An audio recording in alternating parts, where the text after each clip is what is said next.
আমরা হয়েছি বাঙালি, মানুষ হতে পারিনি। এ কথাটার মানে আগে বুঝতাম না, এখন বুঝি। আসলে আমরা এখন আদর্শ মানুষ হতে পারিনি।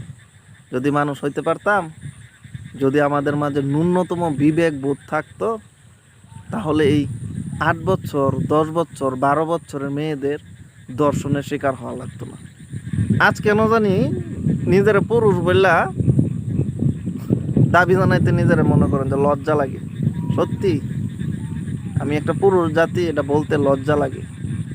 মানে হায়েনার মতো মনে হয়, হায়েনার মতো। হায়েনা যেমন মানে কাঁচা মাংস দেখলেই মনে করেন যে ঝাঁপায়া পড়ে, আমরা পুরুষ এরকম হয়ে গেছি।